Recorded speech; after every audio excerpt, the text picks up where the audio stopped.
Hello guys, magandang araw. Welcome back po muli sa ating channel. Feature lang natin itong isa pang foreclosed property dito sa may malapit sa Vermosa. Ito ay sa kapatid ng Imus, Cavite.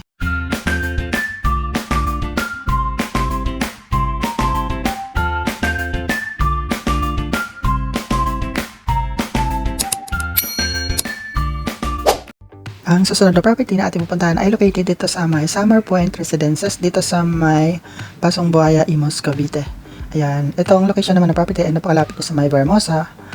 At ang kagandahan dito ay hindi naman binaba itong location. May na-feature na din ako dati dito na isang single attached unit na wala siyang second floor. Simple lang pero maganda itong location ng property kasi may mga sloping portion itong subdivision. Ito naman ay nasa mataas na area itong foreclosed ngayon.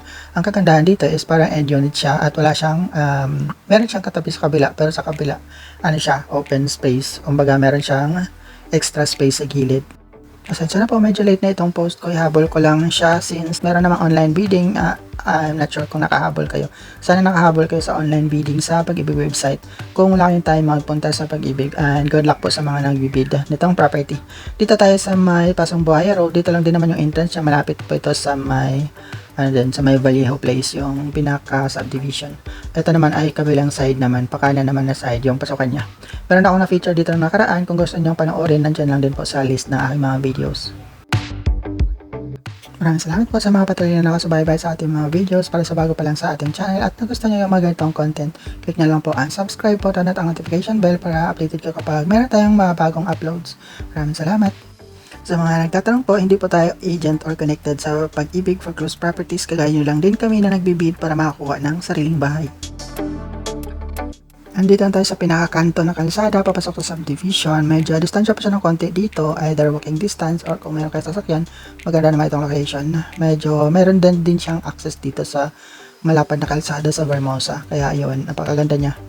Itong location naman ng property ay hindi naman din siya ganun kalayo mula dito sa gate, pero sa may bandang kanan na side siya. Yan, yung na-feature ko dati dito ay sa bandang kaliwa naman, medyo dulo yun ng konti, pero ito medyo malapit lang siya.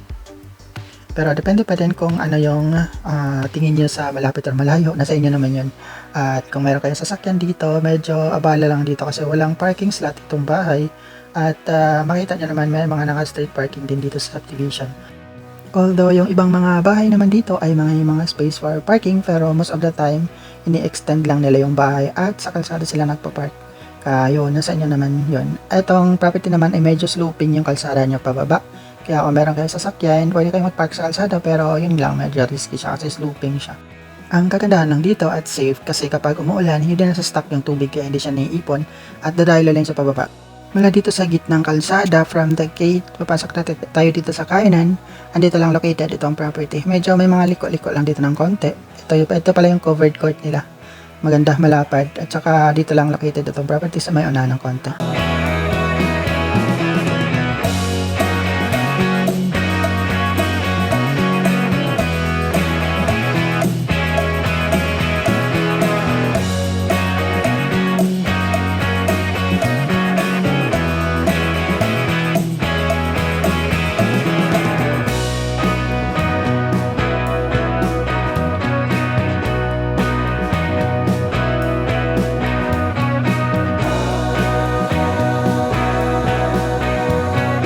Nandito na tayo sa location ng property. Dito lang siya sa may kaliwa.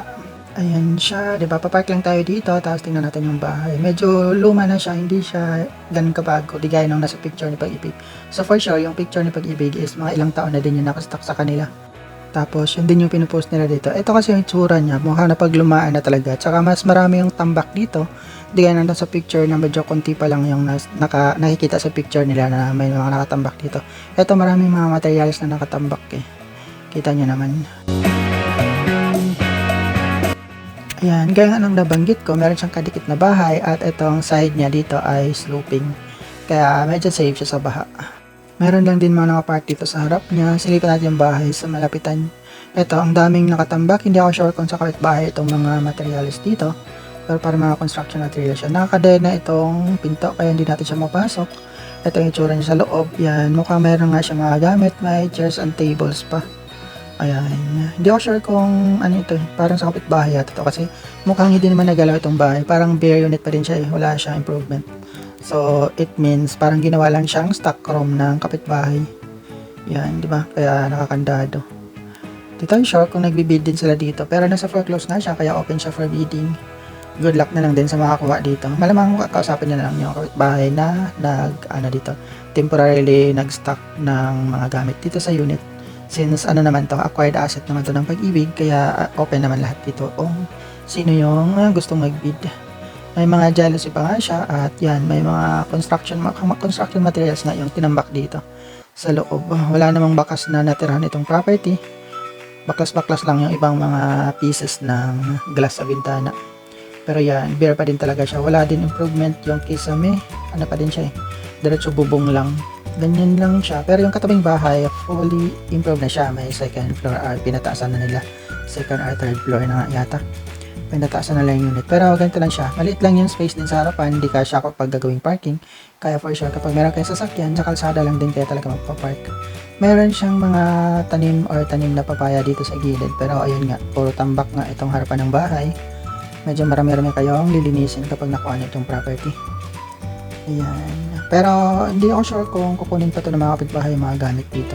Kasi parang ano na siya eh, maritason siya eh. Diba? Ganyan lang. Ang potential dito is malaki yung chance na ipapa-improve pa itong property or malaki yung dito, potential na mapaganda itong property.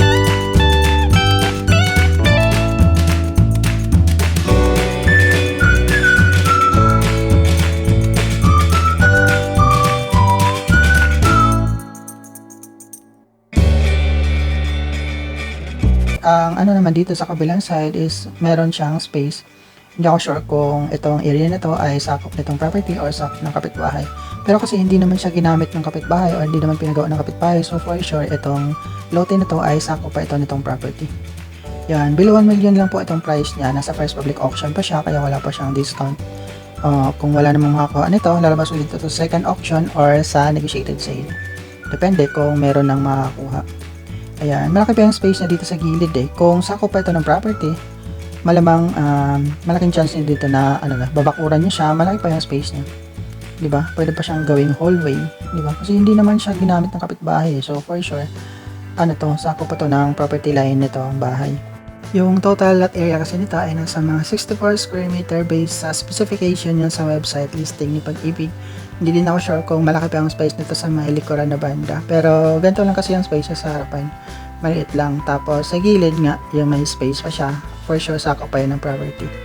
Yan. Yun lang kagandahan dito. Malaki pa yung lot area niya. At ang laki ng potential niya, ipapa-extend ito pataas. Kagaya nga ng ginawa ng kapitbahay.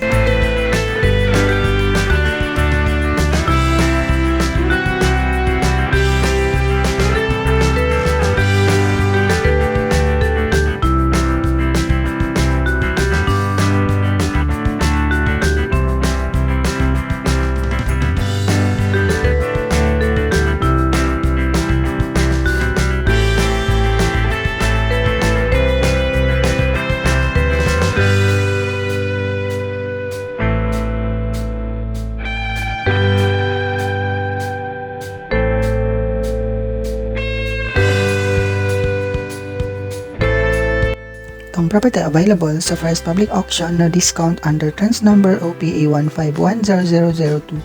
Ang bidding period ay October 21 to 25 and then ang opening of bidding is on October 28. Ang property number ay 815-203-11230-102. Ang property location is at Block 10 Lot 13, Summer Point Residences, Pasong Buaya 2, Imus, Cavite. Ito ay isang row house and unit with firewall na may lot area na 64 square meter and then floor area of 30 square meter.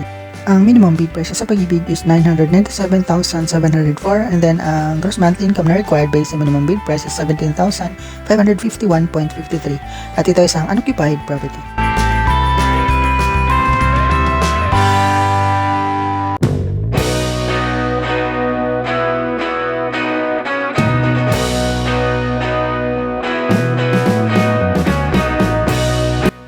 Ayun lang, para sa akin okay na okay naman itong location ng property. Malapit lang siya dito sa may Daang Hari at malapit din siya sa may Vermosa. Ang kagandahan dito ay sloping yung mga lupa dito kaya hindi siya prone sa baha. May siguro yung mga mababang area prone sa baha pero ito naman ay hindi. Yun lang, ang problema dito ay makitid yung kalsada kasi may mga naka-street parking at isa pang advantage dito is malapit siya ng konti dito sa may covered court nila. So kung gusto nyo magpapawis, yan maganda dito, di ba?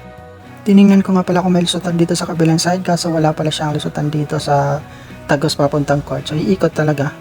Ayan, tiningnan ko din siya ulit pabalik doon sa may taas banda. Umikot pa ako ulit. Saglit lang naman, malapit lang naman dito. Dito sa baba. Kawawa itong baba kung bumaba. Pero for sure hindi naman binaba ditong location. Maganda kasi imos naman to eh. Dito meron siyang daanan ito sa may taas. Yan, hindi ko alam kung hanggang saan yung mga bahay dito sa block na to. Pero maliit lang yung space na dito. May playground dito ng mga bata sa malapit. Maganda to kasi may playground siya. Yun lang ay yun, pababa nga yung kalsada dito. Ayan, diretso na tayo uwi. Dito ko na lang tatapusin ng ating video. Maraming salamat sa panonood. Hanggang next time po muli. Ingat tayo palagi and God bless. Good luck sa bidding.